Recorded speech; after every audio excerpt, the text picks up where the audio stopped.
अध्यक्ष महोदय, मैं आपको हृदय से धन्यवाद देना चाहता हूं।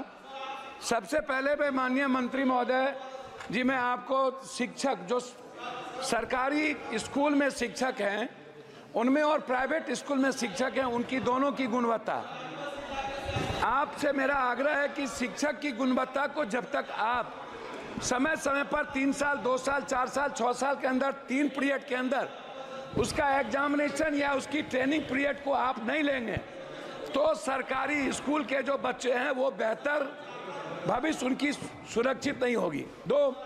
तीसरी चीज, जितना सरकारी स्कूल में और कॉलेजेस में बच्चे हैं 400, 800, 600, 700, क्लास इतने कम है। 8 क्लास है, 9 रूम है, 8 रूम है, 7 रूम है।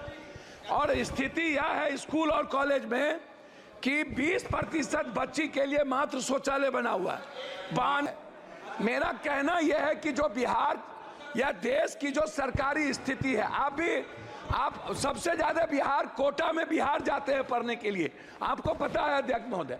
और कोटा में अगले साल लगभग 600 से 700 बच्चे किस तरह डिप्रेस के चलते आत्महत्या किए हैं, आपसे कोई चीज छुपी नहीं है। और आप वहां गार्जियन बन के, हमने कई बार सारे संस्थाओं के चेयरमैन से मैंने बातचीत की है, डिप्रेस में चले जाते हैं। मेरा सबमिशन इस बात को लेकर के है कि बिहार के बंटवारे के बाद ना तो एक नेतरहाट खुली, ना तो सैनिक स्कूल खुला, ना ही केंद्रीय विश्वविद्यालय को तवज्जो मिली, ना जमीन मिली, ना नवोदय विद्यालय पर फोकस किया गया, ना सेंट्रल स्कूल पर फोकस किया गया, ना पंचायत में कस्तूरबा गांधी पर फोकस किया गया।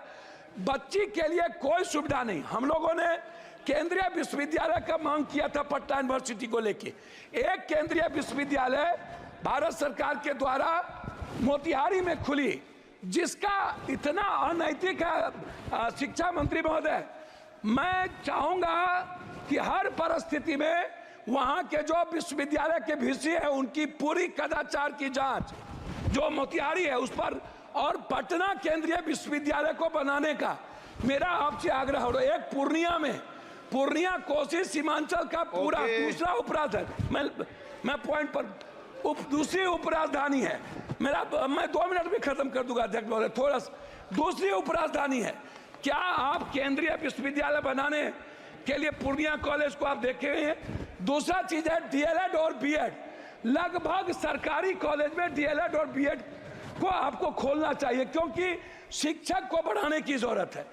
उसमें हम कस्बा में और जगह चाहते हैं, इंटर कॉलेज को हम चाहते हैं रुपौली, और साथ साथ हम चाहते हैं कोढ़ा। इंटर कॉलेज हमारे क्षेत्र में सबसे ज्यादा कम है, उसमें हम आगे आपसे आग्रह करेंगे। आंगनबाड़ी पर आपसे आग्रह यह है कि आंगनबाड़ी के बारे में एक सोच बन गई है कि यहाँ अत्यंत पिछड़ा दलित आदिवासी खिचड़ी खाएंगे, आगे वो चले जाएंगे। आंगनबाड़ी की सेविका की ना तो उसका क्वालिटी है, ना कोई क्वांटिटी है, ना उनकी तनख्वाह बढ़ती है, और ना ही बच्चों को आने का कोई सुविधा है। मेरा आग्रह इतना है आपसे कि जो बच्चे जाएं, जो कॉलेज के बच्चे हैं, लगभग कोचिंग के लिए बाहर जाते हैं, क्लास से बच्चे चले जाते हैं, स्कूल के बच्चे खिचड़ी खाने के बाद 80% चले जाते हैं, वो नहीं पढ़ते हैं। कॉलेज के बच्चे नहीं पढ़ते हैं, वो कोचिंग में चले जाते हैं। ये जैसे डीपीएस है, डीपीएस पर हाई कोर्ट ने कहा है, लास्ट कर रहा हूं, हाई कोर्ट का आदेश है डीपीएस पैसा बहुत ज्यादा लेता है, उसको रोक लगाया जाए, नहीं लिया जाए।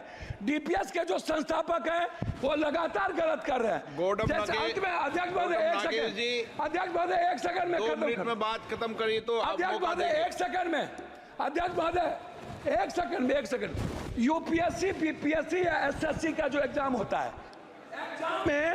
एग्जाम के बाद उसके जो रिजल्ट है वो 3 महीना 4 महीना बाद क्यों? इससे बच्चे के भीतर डर है कि हमारी हेराफेरी होती है। मैं चाहता हूं जिसका फॉर्म भरा जाए बच्चे का यूपीएससी, बीपीएससी, एसएससी या कोई भी ऐसी कंपटीशन में, उसका एग्जाम हो और 15 दिनों के अंदर उसका रिजल्ट निकाला जाए। रिजल्ट निकालकर उसकी ज्वाइनिंग की व्यवस्था की जाए, तभी